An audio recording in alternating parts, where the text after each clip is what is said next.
Dans cette vidéo, je vais vous montrer comment vous pouvez brancher vos données de facturation PennyLane à Fincom et je vous montrerai les principales features que vous retrouverez chez Fincom.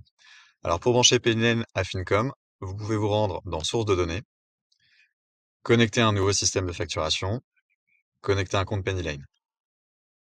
Dans le menu qui s'affiche, il y a un champ clé API à remplir. Cette clé API, vous la retrouverez dans votre interface PennyLane en cliquant sur Paramètres, Connectivité et Développeurs. Votre clé, elle est ici, elle est cachée. Il vous suffit de la copier et de venir la coller dans le champ et de cliquer sur Valider. Une fois que vous cliquez sur Valider, la synchronisation se fera automatiquement et les données de facturation de PennyLane seront importées dans Fincom.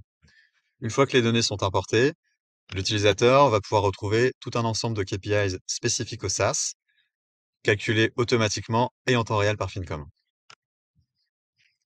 Il y a notamment le MRR.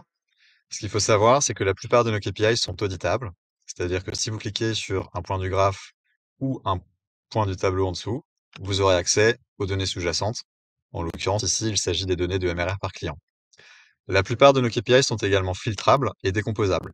Vous pouvez, par exemple, filtrer pour faire un zoom sur certains produits qui vous intéressent. Vous pouvez également décomposer le MRR selon n'importe quel axe qui vous intéresse, sachant que les axes sont à la main de l'utilisateur qui peut enrichir la donnée avec n'importe quelle dimension qui fait sens pour son business. Dans les autres KPIs que vous retrouverez chez Fincom, vous allez avoir le nombre d'abonnés actifs, le revenu non récurrent. Une page qui est très regardée par nos utilisateurs, c'est la décomposition de la croissance du MRR et du nombre de clients.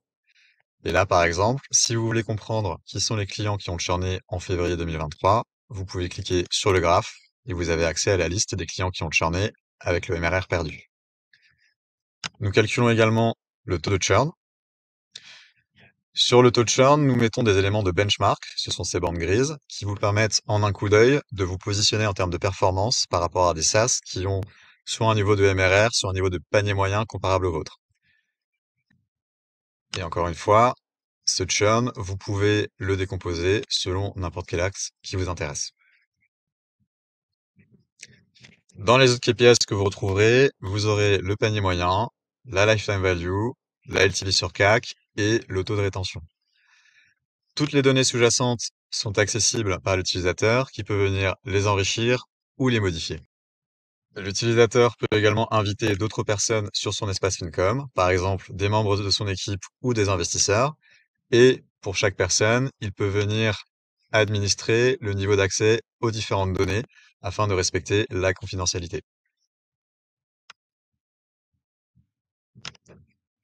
Voilà pour ce rapide tour des fonctionnalités de Fincom. N'hésitez pas à revenir vers nous si vous avez des questions.